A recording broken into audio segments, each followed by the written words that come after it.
2, 3, 4.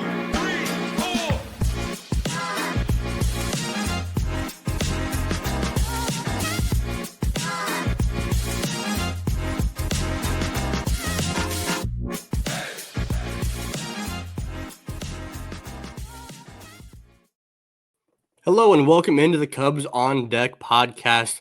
My name is Greg Huss. This is episode number 88, and today I'm joined by my co-host Bryan Smith. And today we're talking in depth. We're gonna go frame by frame of the Kendrick Lamar Super Bowl halftime show. Right? That's what we're doing here today.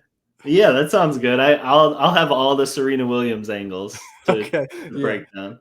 Yeah, so that we'll share the screen. We'll go the whole line. No.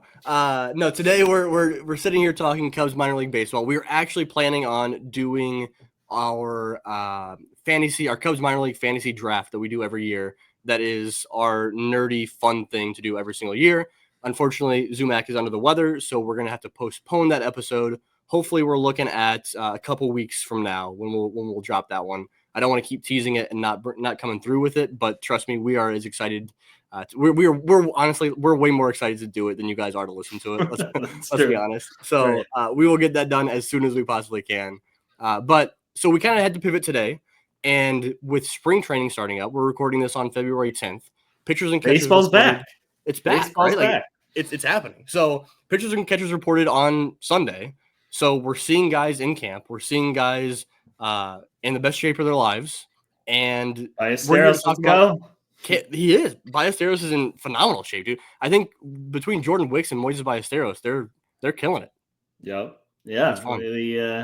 Yeah. I mean, Moises, my gosh, that guy must never do anything except baseball-related activities. I mean, he played baseball into November, maybe even December, and then still had time to shed a bunch of ABs and work in the weight room. It's it's our prospect right there. Yeah. So we're excited to see guys like Moises and all these other prospects competing at spring training, and that's kind of the theme of today's episode. Is we're going to talk a little bit about. We've got quite a few guys. We've got at least a dozen guys we're going to talk about today about where they may be assigned to start off this season, whether they're going to be in Mesa, Myrtle Beach, South Bend, Knoxville, AA, or AAA, Iowa. And we can kind of view it as camp battles, and they are to a certain degree, but it's kind of just how these guys come out in spring training and where they get assigned. You want to describe that any more before we just start digging into the players here, Bryan? Just to give people some background on how spring training works for minor leaguers, if you ever go down to the Cubs facility down in Arizona, you go to the backfields. They have 4 fields that are all right next to each other. And every day the players break up into squads in those 4 fields. And, they'll even refer to them there as like the Iowa field, the Tennessee field, now Knoxville, the South Bend field, the Myrtle field, or something like that. And it is sort of loosely, they start to get an idea of where you're going to go. However, you also have all these guys that are in big league camp that aren't filling the AAA field up that will then filter down to AAA. And then you have guys that come up for a day to see how they look to a different coach and things. So it all gets messy. If you follow Arizona Phil at the Cub Reporter, like he'll have daily box scores, and you'll see guys at levels, and there'll be some surprise at different points of camp. But like it's all part of the process. But it's all like a month-long puzzle that the Cubs personnel have to figure out, and they do it just like right there in front of them at the quad field. Yeah, and all the the temporary assignments to the different fields for players they give you a good idea, but they're not set in stone. So if you see Moises Ballesteros in AA, you won't. But if you see him on the AA field, like that doesn't mean he's going to be assigned to AA.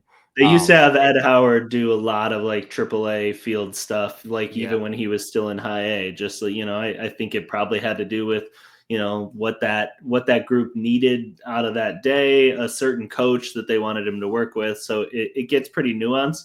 But I think it is a representation of what we're talking about today, which is like, these guys every day for the next 6 weeks are battling for the affiliate that they're going to end up at. And like, you can bet that those guys look in the locker room at the start of every day on their field assignment. Like, they probably do take some meaning from it, even if it's not sort of set in stone. And so I think we want to break down some guys today that are probably going to be jumping between different fields at different points in the spring, and guys that the Cubs will be thinking about in two different places and trying to decide which one's the better fit. I think one of the fun position battles throughout the system is the way that the infield is set up right now, and specifically shortstop. But you mentioned Ed Howard. Obviously, we've seen him bounce around from past years. But between Jefferson Rojas, Cristian Hernandez, and other guys like that at the lower levels, kind of creeping up into the upper levels, where do those guys get assigned? And so I think let's go ahead and start off with a guy who is a top 10 prospect in this organization. He is the only consensus top 10 prospect that we'll talk about today. We'll talk about Cristian Hernandez. We'll talk about Cole Mathis, guys that have been in top 10s. But Jefferson Rojas is the only consensus top 10 guy we'll talk about. And we've already talked a little bit about his assignment earlier this offseason. It's probably the one that I'm most interested in watching come opening day this year. Will Jefferson Rojas go back to high A South Bend, where he spent last year and didn't put up great numbers? Or will he be assigned to Knoxville, jump up a level to Double A at just 20 years old is how old he will be on opening day? So where do you see that going? How do you think the process is going to go for the Cubs in where they assign Jefferson Rojas? Yeah, I mean, I think you're right that it's the most interesting spring training decision. And I think it's going to tell us a lot about Jason Kanzler, the farm director, who, honestly, I don't know that, I came away from 2024, thinking a ton different about Jason and the way that he runs a farm versus, how it's been run in other years during the Theo Epstein tenure. But I do know that, if we take the Cubs, how they ran an organization 10, 15 years ago, Jefferson Rojas would be in Double A. It was a very more aggressive, push a guy, don't be afraid of failure. The way pro ball works is just sort of get up or get out. And then I think, early parts of the 2020s, it trended a lot more towards what's the right way to say it? I don't want to say babying players, but just being much more, slow moving, being willing to accept the process isn't super excessively quick. Deliberate. Yeah, there you go. And that would tell you that he's going to go back to South Bend because he really struggled in the second half of last year. And so I can really see it going either way. It'll be interesting is do other players factor into this? If Jefferson Rojas is in South Bend, that means that there's not that, there's one less set of reps for another infielder to go there. Selfishly, I'd love to see him in Double A. I'd love to see if he can take that step at the same time that he's facing the hardest pitching ever. That would tell us we have a top 100, top 60 prospect on our hands, something like that. But I can absolutely understand in this case with the way he finished last year, if they just want to see him, get hot before they move him up. The argument for Rojas to start in South Bend, for him not to get promoted up a level, is something that I think I talked about last episode. I've written it out in my prospect rankings for him. It is looking back for me at what happened to Aramis Ottoman a few years ago. I guess it's more than a few at this point, right? It's 8 years ago. I'm old. It's however long ago that was, and aggressively promoting a guy up to Double A when he's way younger than the average age at that affiliate and just in over his head. Now, I think the Cubs feel like, regardless of where he gets assigned, I don't think the Cubs would think he's in over his head no matter what at Double A. Obviously, they threw him in a lot of games in Major League Spring Training last year. More than a handful of games in Major League Spring Training. He hit a home run in Major League Spring Training last year. So obviously, they feel like he's mature enough, both as an athlete and mentally, to handle that bump up to Double A. But I think that precedent from 8 years ago or whatever it was, or even Luis Verdugo's another one, right? Yeah, had a solid, not spectacular season in high A, goes up to Tennessee and sort of never made it out. Now, an argument for him being promoted up to Double A is that right now there's not really a clear-cut shortstop in Knoxville. Right. I mentioned Ed Howard earlier. I think if Jefferson Rojas isn't in Knoxville, it might be Ed Howard's job at shortstop in Knoxville. I agree. Because I'm looking at my depth chart that I literally updated this today as you and I were texting back and forth. I don't know who else it would be. I mean, Rayvaj Garcia re-signed in December, and so maybe it'd be Rayvaj Garcia. I don't know. So Right. that's the argument for is like he's going to get every day at bats at shortstop if he gets promoted up to Knoxville. And in that same breath, like we have other guys we're getting ready to talk about that are behind Jefferson Rojas on the depth chart that they're looking for playing time in both South Bend and Myrtle Beach too. And so if you hold him back, you're also holding back some others. Right. Yeah. I mean, that to me is the big question is, do you want to spread your shortstops out at every level, your best shortstop prospects to maximize their exposure to the position? And in doing so, maybe push Rojas a little further than his development would tell you he should go? Or do you focus in on the very best prospect of the group, which is Rojas, and you say the most important thing is giving him exactly what he needs for his development, and everyone else can filter around him? That I think is sort of the choice that they have to make. And I think in a similar conversation here is a guy that is ranked a little bit lower than Rojas, a guy that is probably a little less ready for Double-A, but obviously was a top prospect at one point. That's Cristian Hernandez. And I think that he has that same conversation between South Bend and Knoxville. He was obviously promoted. Rojas spent the entire year last year in South Bend. Cristian Hernandez was promoted up a little more than halfway through the season. Yeah, I'm interested there. I don't think so. I'm interested that you included him because I feel like it's a pretty clear-cut South Bend assignment. Only 99 plate appearances in high A, took how many in low A? I mean, a year and a half worth of plate appearances in total, 845. So would they really go to Double-A so quickly after just 99 if they were willing to do 800 in low A? I think it's only if the conversation is directly between Cristian and Jefferson Rojas. If they're looking at both so those if guys, it's just a camp battle between those guys, winner takes Double-A, loser takes high A. Yeah, I'm with you. I think that Rojas fits the bill in Knoxville more than Cristian Hernandez does. Yeah. But I guess my point is that like there's not a shortstop there. Right. And so if the Cubs come out of spring training and they're like, it's gonna go to Cristian. Cristian won the battle in spring training. I don't think it's gonna happen, but I think that's where that promotion up to Knoxville probably happens for Cristian. I mean, that would tell us a lot about, that he had a really great winter.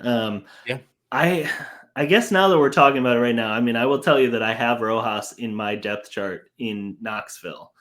But if I had to guess right in the midst of this conversation, I think that Hernandez and Rojas are the opening day double play combination in South Bend. And they just sort of vow to themselves to move quickly to get someone to Double-A that thrives. And then, like you said, they just have Ed Howard and Rayvaj Garcia handle shortstop until it's time. If you're putting money down on where both those guys will end up, I think that first of all, call the number. Second of all, I think that between those two guys, you can expect them to be up the middle in South Bend. I'm with you. Yeah. I had Rojas on my depth chart in South Bend literally until 3 hours ago, and then I just put him in the shortstop slot in Knoxville. It fits so clean when you do it. It did. Mm-hmm. I was like, I don't know. It makes sense. So yeah. There honestly though, dude, like this is off topic a little bit, but as I was filling out my depth chart, there's not a whole lot of extra position players in that lower level, like in South Bend and Myrtle Beach. Right. I'm looking at like the bench, and I've got both South Bend and Myrtle Beach. I'm searching for players to insert on that bench at those two levels. It's kind of it's there's a lot of extra pitchers hanging around. There's not a whole lot of extra position players hanging around. So if there's some injury bugs that hit, then that's going to be a little bit rough down there. Yeah, South Bend, I'm looking at mine too. I don't even have one position filled out, and then I just have the bench at its bare minimum. So yeah, they're going to have to do a little bit of work, I think, to fill out these rosters. My bench in South Bend is Miguel Pabon, Carter Trice, and David Avitia. So it's 3 catchers. Well, I guess Carter Trice isn't a catcher anymore, but it's essentially 3 catchers. I got Rafael Morel, Owen Ayers. Yeah. Christian Olivo. I know, right? Like it's weird down there for sure. So let's stick with that group, that position group, and go down a level lower and talk Eriandys Ramon, because Eriandys Ramon, I think, fits in this conversation a little bit. Yeah. To me, one of these guys that spent time in Myrtle Beach last year to end the season likely starts in South Bend this year, I'd imagine, right? Between Eriandys, Ramon, Jose Escobar. I think it's probably Chris Pasiola. One of those guys probably ends up starting in South Bend. Yep. Obviously, Chris Pasiola had a really, really bad season last year. Eriandys, Ramon cooled off pretty excessively once he had that first hot streak that first week that he was promoted up to Myrtle Beach. Yeah, and then Jose Escobar is still pretty young. So yeah, I want to talk about Eriandys Ramon just because he's a little bit older than the rest of the bunch there, and he had a really strong season in Mesa. Do you think there's any chance that he starts in South Bend this year? Yeah, I do. I think you're right to point out, he turned 22 years old about a month ago. And so, Jose Escobar might have outperformed him a little bit in Myrtle Beach, but that's still got to be considered a pretty small sample. They both did well in Arizona. If I remember right, Ramon, I believe, struggled at Instructs a little bit, which may set him back a little bit in terms of that progression. But I think it's close. And so I think a really good camp could push him up. I think if I'm looking at him, the one thing that would give me some pause is we're talking about a guy that only had 17 walks and 276 plate appearances last year. So the plate approach, I think, is despite being 22 years old, it's still probably the most immature part of his game. And if you push that to a point where the pitchers are a little better, that can get out of hand in a hurry for somebody. If he gets promoted, I think that means that they see somebody who's a lot more willing to take a walk than he was last year. Yeah. How all these guys fit together is just interesting because the middle infield could get awfully crowded in Myrtle Beach if he stays behind, because then you do have Jose Escobar, you do have Eriandys Ramon, you have potentially Angel Cepeda and Ty Southisene, who I want to talk about here now. Angel Cepeda obviously spent last year in Mesa, put up pretty strong numbers. Ty Southisene was a high school draft pick last year in the 2024 draft. Which of those two guys do you see as most likely to start off the year in Myrtle Beach? I think Angel Cepeda being in Myrtle Beach is a pretty good bet. I think he got a full, pretty much complex league season last year. I think he had his moments in Instructs that were. I think he had some standout games. I think he also struggled a little bit, but I think he basically looked like what a low A player should look like. We've heard some good buzz from the national outlets that have heard some things, I think, from the Cubs front office about him. I think he's probably the safest bet. I mean, I do think that there will be two. Jorniche Valdez is another one that will be, competing for that spot and trying to get out of Arizona. Of course, like the one thing I guess we should mention here is the Arizona Complex League starts a little earlier now, and so there's less of a I don't know. It's less of a sort of death sentence to be stuck behind in Arizona when everyone heads north, because you can get to playing games a little quicker. But yeah, I think Cepeda makes it out. Yeah, I'm with you. I got Cepeda slotted in at shortstop for this Myrtle Beach Pelicans squad. Jahil Melendez as well, with another guy who I think he's almost a lock. I think he's really progressed forward, both like I think developmentally in the weight room and stuff like that. Had a really good season. I think he's a guy that does make it out. So yeah, I mean, especially if you start leaving Ramon behind and Jose Escobar behind, I mean, they are going to be tight for spots there. You could basically just run a rotation of well, I guess Escobar's not really playing shortstop, but you got Escobar, Jahil Melendez, Angel Cepeda, potentially Jorniche Valdez, Eriandys Ramon. Those are all middle infield, like second, short, and third. I think Ty Southisene probably has an uphill battle to get another spot because of what we just talked about, because of all those names, and he's a high school draft pick from last year. I know he's more of an advanced. More advanced than most high school draft picks, but he's still a high school draft pick, dude. I could see him, making his 2025 debut in Myrtle Beach, but it not being opening day for Myrtle Beach. Yeah. Him being maybe 3-4 weeks behind to just get some more reps in Arizona.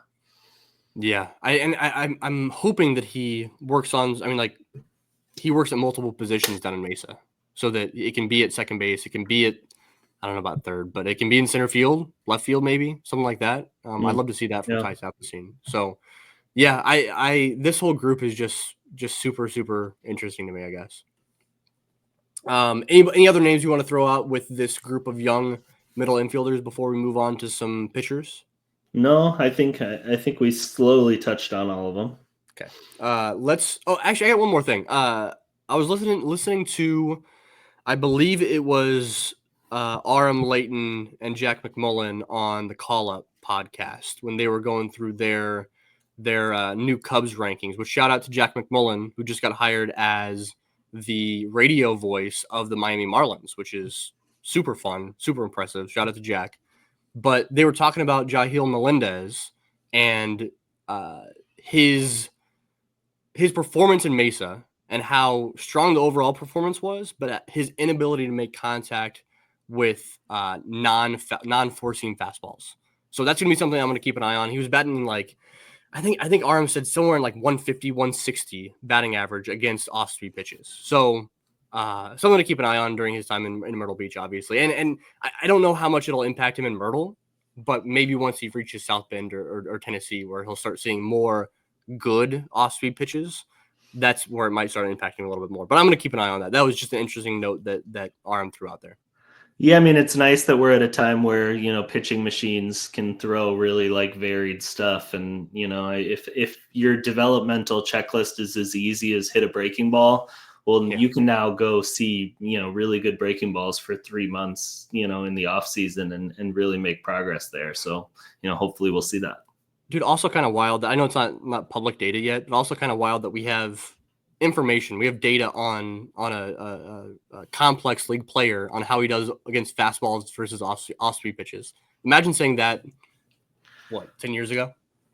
Yeah, and I mean, don't get me started on how they won't make they won't make the Hawkeye data public to people, especially for spring training games. I mean, we obviously know then that it's set up inside Sloan to track this stuff, and we're about to watch spring training games, and our only context for velocity is going to be Arizona filled posts at night on the cover border. Like, it's just crazy. If you have the machine set up, I promise it's not going to you're not giving away government secrets by just putting it onto Baseball Savant.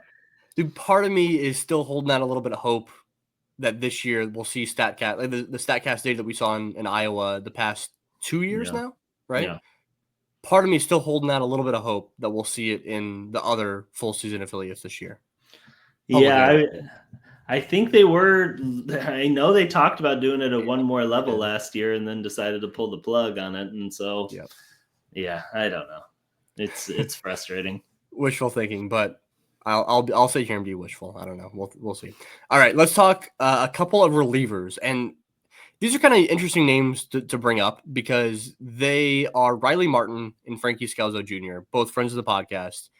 But I think you hinted at it earlier with the amount of guys that are going to be in Major League camp eventually trickling down to AAA. And that's why we're talking about Riley Martin and Frankie Scalzo Jr. here, I think, because while they both had flashes of being good in AAA, Riley Martin especially, Riley more than Frankie, had flashes of being really good in AAA. It's not like they were dominant there.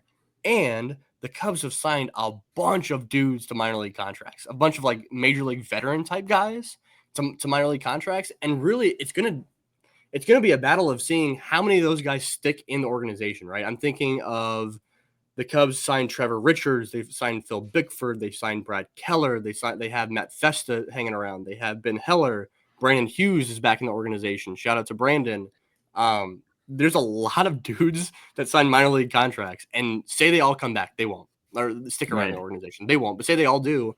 Then guys like Riley Martin and Frankie Scalzo Jr., they might have to go back to AA just because the Cubs want to keep that depth in the organization, Yeah, I have 21 guys, I think, right now that are competing for Iowa bullpen spots. I mean, they're also sort of competing for major league bullpen spots, but that's in addition to I have a 10-man Chicago bullpen that doesn't include the 21 names then that are at AAA. Yeah. So yeah, I mean, somebody like Trevor Richards, if he doesn't make the big league team, he's going to opt out. He's probably too good to go to Iowa.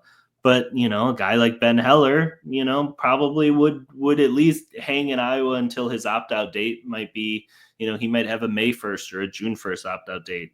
Brandon Hughes, another guy that you'd love to keep in the organization.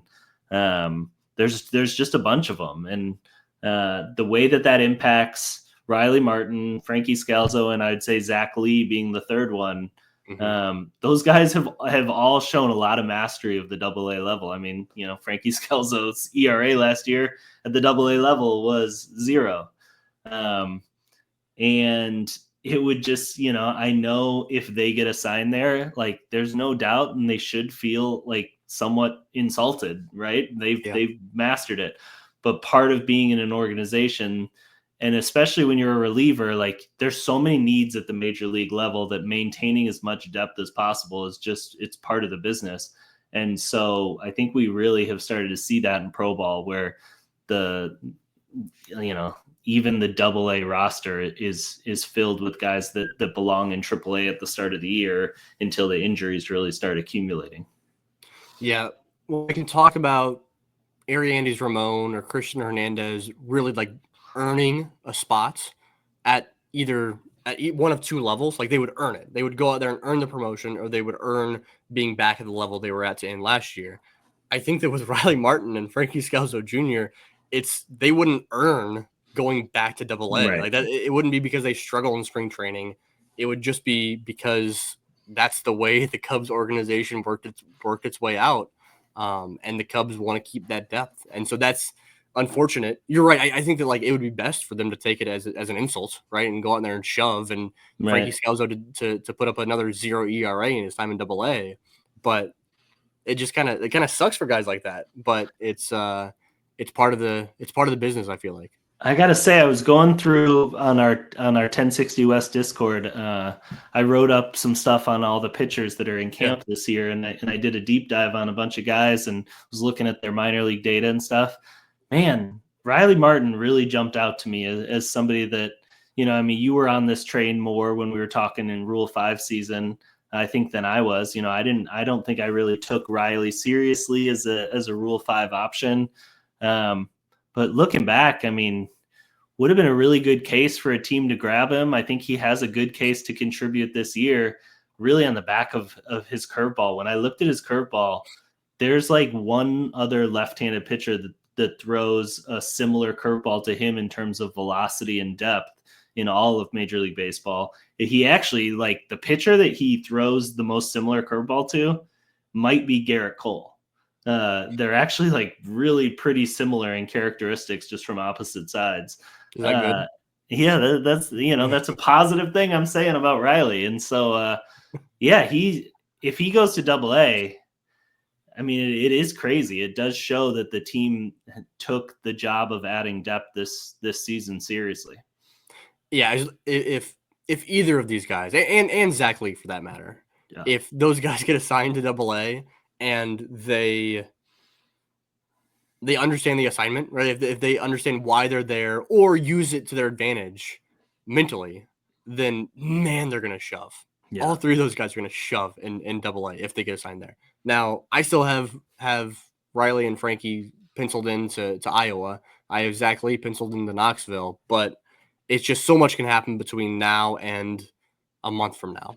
I mean, it is crazy that on one hand we're talking about Jefferson Rojas, who has a sub 600 OPS and high A last year, being an option for AA-10 Knoxville. Yeah. And on the other hand, we're talking about Riley Martin. Those two players don't seem at all like the same point of the developmental curve, but just the way that the organizational depth is working out, they might be, teammates to start the year. That's crazy. That is insane. Let's stick on the pitching side of things. I want to talk about Drew Gray, because we've gone over Drew Gray and what he was last year. We talked about it as it was happening, each week as it was happening, each start that he made and how weird it was.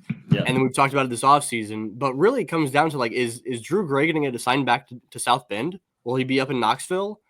I I have him. I'm looking at my depth chart. I have him as a number 1 starter in South Bend. But as I'm sitting here talking about it, I don't see a scenario where he's not in Knoxville, dude. I don't see how he can't be in AA, but he might be. Yeah, I mean, so, we'll preface this by saying injuries will happen. Injuries are an inevitability in baseball and, all that stuff. Like that I'm acknowledging that up front. However, there's 7 really awesome pitching prospects. I mean, we're not talking about top 100 prospects here, but in terms of organizational value, 6 guys that have a real chance, or 7 guys. Drew Gray being one of them, Jackson Wiggins, Arian Rodriguez, Will Sanders, Sam Armstrong, Brody McCullough, and Cole Franklin. All are going to be in camp as obvious guys to go to AA to start games to start the year. If they're all healthy, it's definitely true that one of those guys, and probably 2 of those guys, will not go to Knoxville. And so it is sort of a true camp battle, I think, where it might be between Drew Gray. It might be, maybe Cole Franklin's up against him in a competition and Arian Rodriguez. Maybe it's the 3 of them fighting for 1 or 2 spots that I could see happening. And, it might come down to just who's coming out of this winter looking the best. I could see a scenario.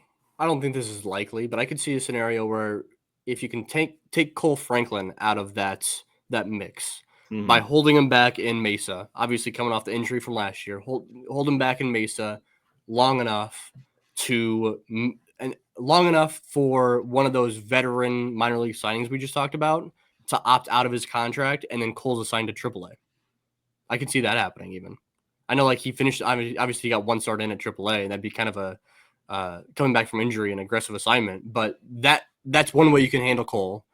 Another name you didn't even mention in that group is Nick Dean, who I could see him moving to the bullpen. He could be in the bullpen in Knoxville. But, like, that's another name that he was a starter last year. So, that's a bunch of dudes. Nico Zeglin, who started a bunch of games. Yep. Yeah, Nick Hull, who has made the transition into the bullpen. I think he's a reliever now, no longer a starter. But, like, and that's not including any of the minor league Rule 5 draft guys that the Cubs got this offseason, this December. Right. You think there's a chance Brody McCullough doesn't start another game in the org and just moves to the bullpen to start the year? I have him penciled in as a swingman right now. I think it's very possible that he's a reliever now.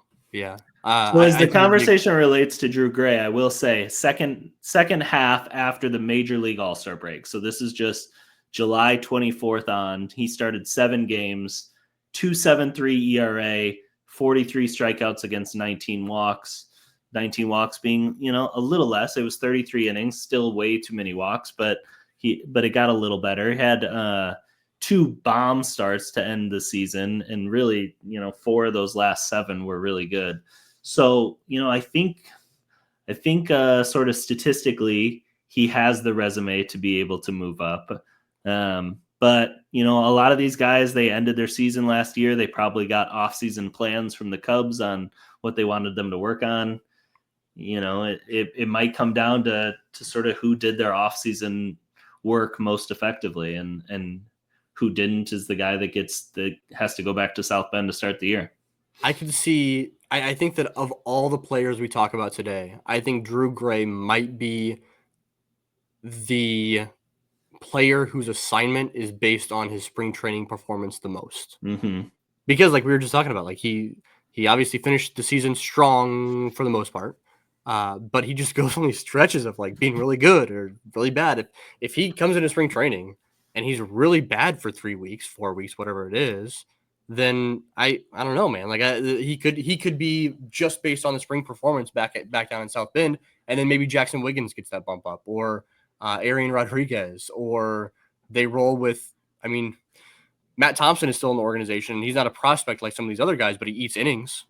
Obviously, I think he was second in the organization in innings last year. Matt Thompson. We haven't talked about him at all on the show. Yeah, but like he's a starting pitcher that eats innings, and so like maybe he's the guy that gets a rotation spot in Knoxville. I don't know. Totally. But yeah, that's a weird mix of guys. If we can go down a level, we can talk about your boy. We can talk about your boy Luis Martinez-Gomez, because I think that there's 2 conversations to be had with Luis Martinez-Gomez. One, is he in Myrtle Beach where he ended last season, or does he get bumped up a level up to South Bend? And 2, is he a reliever or is he a starter? Yeah. What would you like to see happen? I think, I mean, he's, like we said, he's another guy that I think it's going to matter. Like it's really going to make a difference how he looks in spring training. But at the end of the day, like, to me, that's a guy that you want to go to Myrtle Beach and you want him to just dominate and build that head of steam of confidence. And, he did. It's not like he got that much time in Myrtle Beach last year. He threw 5.2 innings all in the last little bit. He touched there in 2023 too. Yeah, they were really good. So I don't think it's out of bounds for him to be there. I would like him to be a starter. He got to 5 innings a few times in the complex league over the summer. So he has that ability in him. He's got the frame for it. I don't think any reason to rush that move. So to me, let him go and be in that Myrtle Beach rotation and hope that he just forces his way to South Bend in June. Yeah, I think that's probably the route I'd go with him as well. Myrtle Beach just doesn't – they don't really have starters. They haven't for the past, 2 years now, where they just don't really have starters. They have guys that begin games. They have openers, and they just go piggyback off of that. And it's not even really a traditional piggyback where it's like 3 or 4 innings to start off, and then another guy comes in 3 or 4 innings. It could be 2-2, 3-1. But there's no rhyme or reason. They just have 14 pitchers on staff. Right. And when I was trying to do last year, honestly, Myrtle Beach was the reason why I stopped doing like the projected starters each day. Yeah. Like I'd wake up every morning and I'd be like, oh, projected starters at these different levels. And then Myrtle Beach was, and Knoxville, because Knoxville would never announce their starters until like 5 minutes prior to game time. But Myrtle Beach just killed me because I just never knew what was going on that day as far as who was throwing. So yeah, I mean, I think Luis Martinez-Gomez is a quote unquote starting pitcher in Myrtle Beach to start off the year. Hopefully see him get, like you said, 4 or 5 innings at a time. That'd be awesome. That's not going to happen to start off the year, but maybe by the time May rolls around, he's still in Myrtle Beach and he is going 5 innings at a time. That'd be nice. I'd be about that. Yeah. Let's go one more guy who we've already seen pitch, and that's Naz Mule, which, man, his name is killing me, dude. His name is killing me. I got to go back and check with Sam Wiederhaft on how the name is pronounced, because I haven't been in contact with him at all. But I feel bad saying his name on the podcast because I just never know. I pronounce it like 5 different ways every show. I think you have the last name right. I feel like Mule. Yeah. Well, we'll roll with that until proven otherwise. If somebody out there knows for sure, reach out to us on social media. That would be as always. Apologies to any of our favorite prospects here that we mispronounce. I'm sure we do it way more than we intend to. Oh my God, yeah. But as far as he goes, I mean, he's up there for the most interesting assignments in the organization to me. Pitched pretty much the full season in Myrtle Beach last year, ended the season with a 4.35 ERA. So, he started the year in the complex league. He didn't get to Myrtle Beach until the end of May. But he got the full summer there. I would say that his low A performance to me was passable, but not, certainly never seemed to be setting the world on fire. Swinging strikes, July 5th was his last start with 10 or more swinging strikes. So that means his final 7, he did not get to that mark. In fact, he got 3 or less in 4 different starts. Those are the kind of numbers that tell me maybe going back to low A would make sense. It could go either way with him. I have him projected as the final guy to South Bend right now. But it might come down to him against some of the 2024 draftees that we haven't seen yet, and just who looks good in those spring training games. I've got him. I've got Mule locked into Myrtle Beach. I think that. Yeah, I mean, the numbers are so weird. Like the numbers are so strange from him last year. Like so weird. Where it's like, you watch a start and you kind of know when you're watching and not paying attention to the numbers he was putting out. When you watched, you noticed the lack of swing and miss, but it wasn't the starts didn't look awful. I didn't think. Like I was watching, I was like, oh, like this is good. Like this is all good. And part of that is because he wasn't giving up a ton of runs. Like you said, an ERA hovering right around 4. It's like that's not bad in 43 innings in Myrtle. And even I mean, yeah, it's just the lack of swing and miss. I mean, he struck out 16%, 16.3% of the batters he faced last year in Myrtle.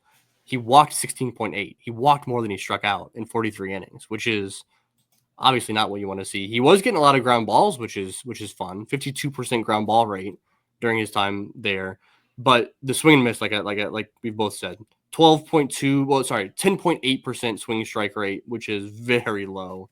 12.2% looking strike rate, which is also very low. Like the numbers behind the scenes after ERA, the numbers just were not pretty.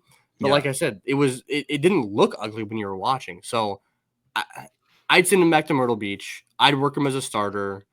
And you would send him back to Myrtle Beach. Okay, that's I'd send him back to Myrtle.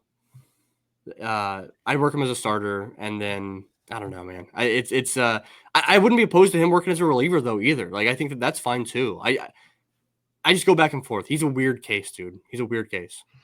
Yeah, I mean, I'm hopeful that he's a guy that takes a jump. I think he was one where it would be like 1 out of every 4 breaking balls would have awesome shape, and every third changeup would look really cool, and he certainly got a fastball that the velocity is there. I think maybe it hitters see it a little more than they should out of that velocity, and that might sort of be the problem with his whole arsenal, is that he's just one of those guys that was a little easier to read out of hand. And hopefully there's something the Cubs can do that with that, because fantastic athlete, really quick, fast arm.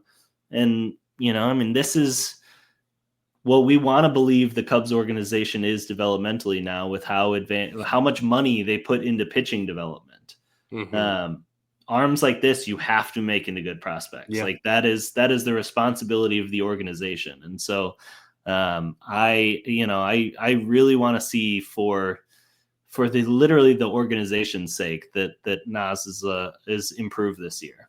Yeah, that's a good point. They have to get something out of Mule for sure. So you mentioned the 2024 draft arms. These are honestly, like, I'm going in not blind to this, but like these are the guys that I know the least amount of information on of everybody we're talking about here, because we just haven't seen them throw any pro games. We saw some highlights of them from their time. This is where we're gonna miss Zumek. Yeah, exactly. They're all college guys. The Cubs drafted a lot of college pitchers last year. So we got to see some film on some of them last year after the draft. We got to see their numbers, but like I said, 0 of these players threw any innings in pro ball last year in 2024. So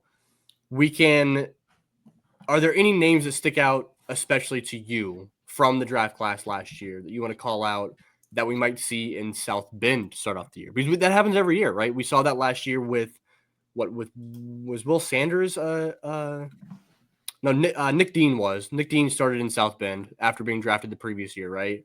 And then we saw oh man, I feel like I feel like there's always one, I mean, if we go back to for some reason, like Thomas Hatch jumps in my head as a name, a guy that just starts in high A. Jordan Wicks really, it felt like historically the Cubs would sort of do it with one guy. And in last year's draft class, they didn't go to a pitcher until the 6th round. And then we never saw Ryan Gallagher pitch within the organization. And so like the natural case would be it's your highest drafted pitcher, which would suggest Gallagher. But without him pitching in the organization last year, I wonder if he's a low A guy. Also only pitched 2 years of college at a non-big school. It could be somebody like, Brooks Capel is a guy that pitched a little more in college. He pitched 4 years, threw a bunch of innings last year, pitched really well, but, at a small school in Lamar. It's kind of finding a needle in a haystack. And, we've said it a couple times in the pod, like, this is another example that like they're going to let these guys go in spring training and they're going to let the hitters tell them. If you feel confident that any of these 24, if you feel confident about the assignment of any of these guys, then you're wrong because, Right. Yeah. because you can't possibly. I mean, Brooks Capel is a pretty I like the idea of Brooks Capel starting in South Bend. There's also the guys that were relievers. Evan Aschenbeck was a reliever in college at A&M, right? And then so was, well, I guess Thomas Mangus was a starter, but he kind of profiles more as a reliever. So like both those guys, but he was a JUCO, right? So I like Brooks Capel. I like Evan Aschenbeck potentially being a South Bend guy. The guy I'm looking at though is Daniel Vitia. I like Daniel Vitia potentially being up in South Bend. He will for sure, in my opinion, be in Myrtle Beach. I think that I feel pretty confident he'll be somewhere. Got a nice shout out from Jeff at Baseball America in the last week or 10 days, and so good to see that and think that we might have a find from GCU there. We know the Cubs like Daniel Vitia. What, he was drafted? Was it just twice, or was there a third time? No, I think just twice. Yeah, just twice. Okay, but it helps having his brother in the organization as well, where it's like there's been a Vitia around quite a bit. So I could see Daniel Vitia being that guy up in South Bend. But yeah, I mean, even Ben Johnson is a guy, Georgia Southern right-handed pitcher. He was in well under slot, even at the back end of the draft. So I could see any of those guys starting in Myrtle Beach for sure. My picks for South Bend would probably be Capel, Avitia, or Evan Aschenbeck would be my three that I'm looking at. Or Ryan Gallagher, you're right, because he is the top draft pick as far as pitchers go. But he's not the same type of top draft pitching draft pick of past years. So he doesn't have the same vibe as like a Will Sanders or something like that. Right now, I have none of them set to go to high A. I'll read real quick. My high A rotation is Nick Dean, Tyler Schlafer, Kenton Egbert, Luis Rujano, and Naz Mule. So, I mean, that's just 5 names. You know, you'd probably like to see a 6-man rotation to start the year in high A. So there is room for somebody to surprise. It's just we're gonna have to see that on the backfields, I think. Yeah, I think you're absolutely right. Anybody else that you want to mention here as far as their assignments from the draft class? Not from the draft class. We didn't mention Hayden Frank, Christian Gordon, or Braden Reisdorf. That's going to kill me every single time I see his name. Reisdorf, not Reinsdorf. Thank God. So yeah, I mean, it's gonna be interesting where those guys are assigned. And like I said, I know less about those guys than anybody else in the organization that's made it stateside, obviously. So let me put a bow on our conversation and ask you about one guy that we know way more about than the group of guys we just said. Yeah, Ben Brown, Iowa rotation, Chicago Cubs rotation, Chicago Cubs bullpen. Gun to your head. He spends opening day in which of those roles? I think he's in the Chicago bullpen as a multi-inning guy. Yeah. Swing guy. Whatever you want to call it. I think he's throwing chunk innings, but not as a starting pitcher in Chicago. I think that fits him. I think it fits him to start off the year, right? Yeah. Where you're not tossing him into a rotation where you have a lot of options in Chicago, obviously, for that rotation. I mean, even with the news that Javier Assad is not entirely healthy entering spring training, you still have Matthew Board, you still have Colin Ray, you still have Jordan Wicks, you still have, I guess, Caleb Killian still there. Like I really like the idea of Ben Brown being a multi-inning reliever in Chicago because I think he's good enough that he shouldn't be in Iowa. Like I don't want to see Ben Brown in Iowa. I don't think that makes any sense, especially how strong he looked last year. What are your thoughts?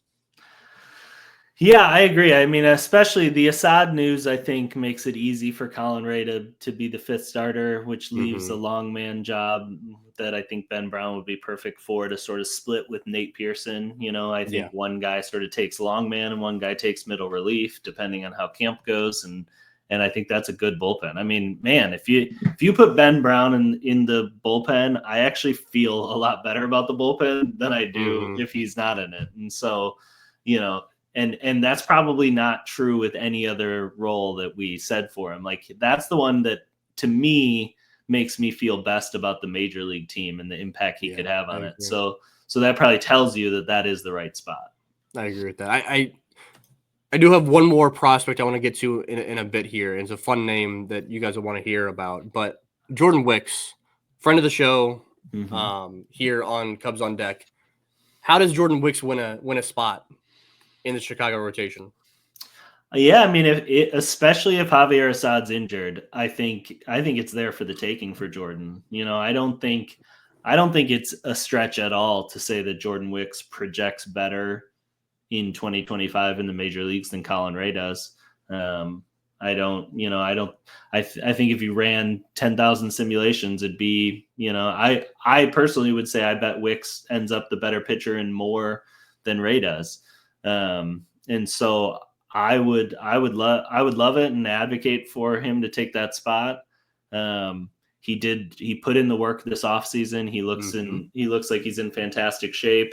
Looking into the data, I think he's going to have had a little more time to play with the slider that he changed in the middle of the season last year, and the impact that could have, especially with some new voices that I think understand the type of pitcher he is. Like, they're really going to know, like, Jordan's one of the bigger pronators in baseball. I think he was throwing a slider that didn't necessarily fit that so much. I think the slider now fits it better. If that pitch becomes a weapon, then he is no doubt better than Colin Ray in my mind. And I think that my worry is that he has to be no doubt better than Colin Ray in order to get a starting rotation spot, because depth, options. Yeah.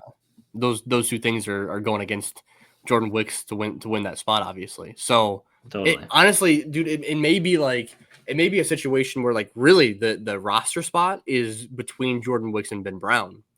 Right. Because Colin Ray may be that number 5 starter, or he may be the swingman. So if you could either go Jordan Wicks number 5, Colin Ray swingman, or you can go Colin Ray number 5, Ben Brown swingman. So or Ben Brown is a rotation. I don't know, but and there's going to be weird things, especially like a lot of what we're talking about are opening day assignments, which then quickly get thrown to the Wolves because of injuries and stuff. And the Cubs are going to have a really weird opening day like setup this year with going to Tokyo, and I could see them going with a shorter pitching staff because they don't have to bring all their starters to Japan. So they're you take Ray because you can't option him, but maybe you option both Brown and Wicks. True. And then you just plan to call them both up when they're able to be called up again, with the rules on how many days you have to stay in the minors. And good point.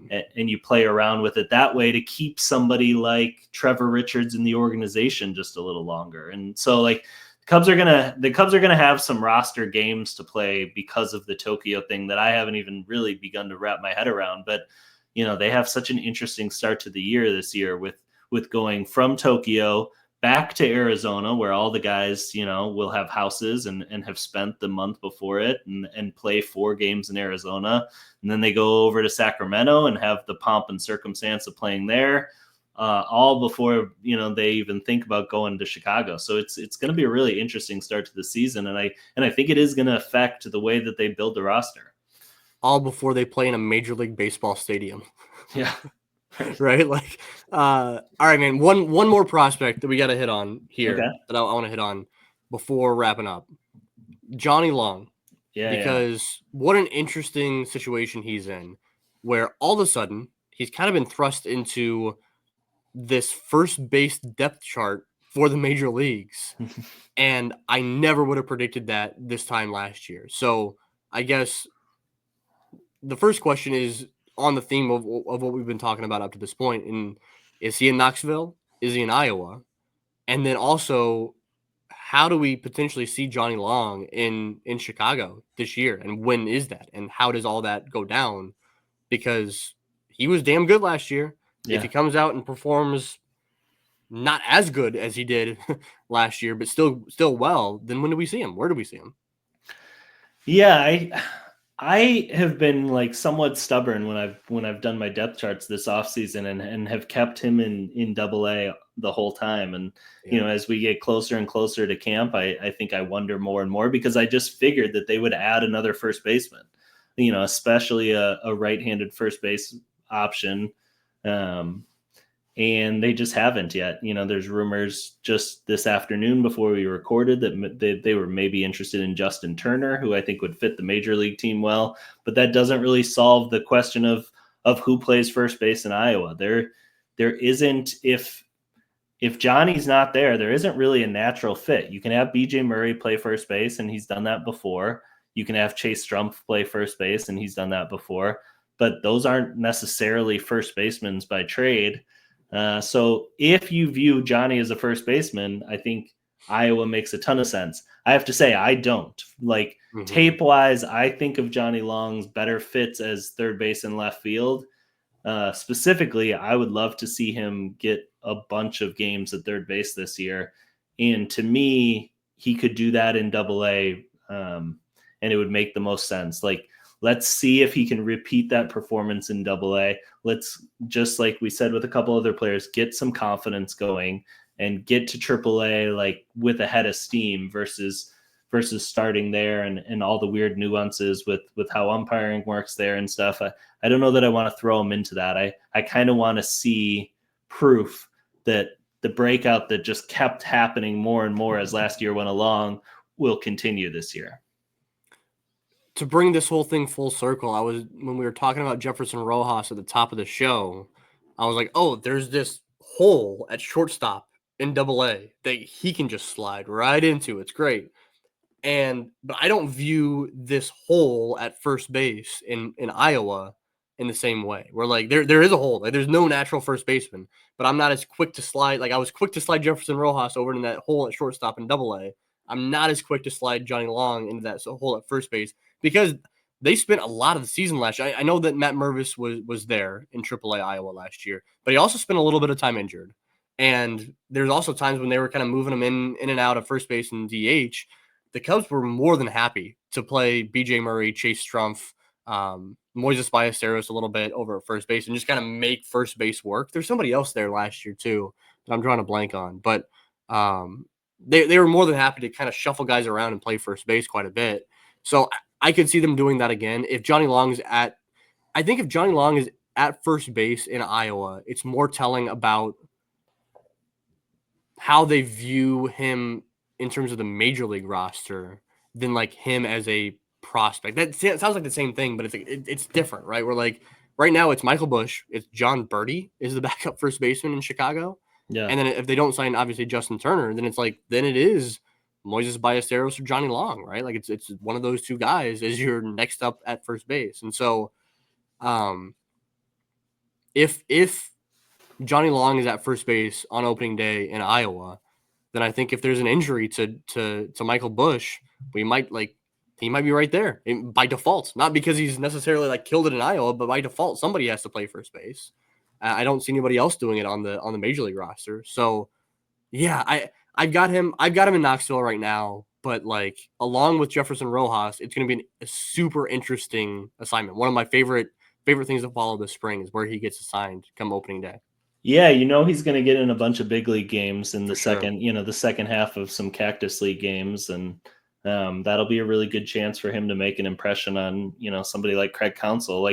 I think Craig views those prospect things as just I want to see someone jump off the page and just be someone that when they tell me he's an option to call up, I'm oh yeah. I mean, that's how we talked about Porter Hodge. Porter Hodge was a guy that he just noticed in camp, had the type of stuff and personality to belong, and that stayed in his head. And then I think he was a little quicker to give Porter more and more opportunities. That's what these guys can do with Craig in these Cactus League games, is just do something that makes him remember you. I agree. That, my friend, is how you pull together a show last minute. We're at the hour long mark. That's fun, man. I think this was honestly the perfect time to kind of have this conversation as we enter spring training. So it was fun to do that. Anything you want to plug before we wrap this up? No, not really. I think we say this at the end of every show, but if people want to get into the Discord that we talk baseball in, reach out to one of us and we'll send you an invite link. That's probably where I'm hanging most these days. And, yeah, I'm just really looking forward to watching some games again, and really just making way too much out of like a one prospected bat in the 8th inning of a Cactus League game. Like I love that stuff, and we're almost here. Dude, I think that honestly, spring training, like innings 5 through 9 of spring training games are some of my favorite moments of the entire season. Yeah. And that's like it sounds weird, but I swear it is. It's like you're seeing guys that are going to be assigned to all 4 affiliates Yeah. playing in major league spring training games. It's like who am I going to get today? Like what got like what random prospect? And it's not always Jefferson Rojas or Moises Ballesteros. Sometimes it's like Oh Christian yeah. Olivo. Like Christian Olivo is Right. going to be playing major league spring training games in the 8th inning. Yep. And it's like it's so entertaining because like the games don't mean anything, and it's just like I love it. It's one of my favorite things. So I will definitely be tuning in, for sure to innings 1 through 4. But I will also be tuning in and staying on board for innings 5 through 9. So Friend yeah. of our very good friend of the podcast, Max Bain, recently announced his retirement, and I know one thing Max really treasures, and something I remember like very fondly looking back on is Max got one Cactus League game and got to pitch with the Cubs uniform on, and I know that picture is something he'll have forever, and I remember texting with him that night like, as nonsense as these games are in the grand scheme of things, they really matter as sort of a milestone for these players in their lives. And yeah, I hope just we get the most random names. Like I really hope Cam Cisneros plays in a Cactus League game. Like I want to see that guy on my television. Dude, Cubs fans that don't follow prospects are gonna lose their mind when they see Cam Cisneros on the screen. It's gonna be so great. I can't wait for that. All right, guys. Thank you so much for tuning in and listening to us ramble for an hour. We really appreciate it. Sorry for the change in schedule, but we'll, like I said, ideally be back in a couple of weeks with that Cubs minor league fantasy draft. That'll be fun. Be sure to tune in for that. And then the month of March is typically dedicated to our affiliate previews, and we're going to do our best to come out with those again this March in preparation for all 4 full season affiliates. So thank you so much for tuning in, and we'll be back in your. I just got a text message from Greg Zumak who wanted to say that his first pick in the fantasy draft is Mason McGuire. So that's binding and cannot be changed. I'll mark it in. We're already locked in. That's good. That's good. Well, good thing you didn't. I was planning on taking him, so I'm glad he mentioned it early. So, all right, guys, we'll talk to you very soon. We'll talk to you in a couple of weeks. Thank you so much for tuning in. Bye.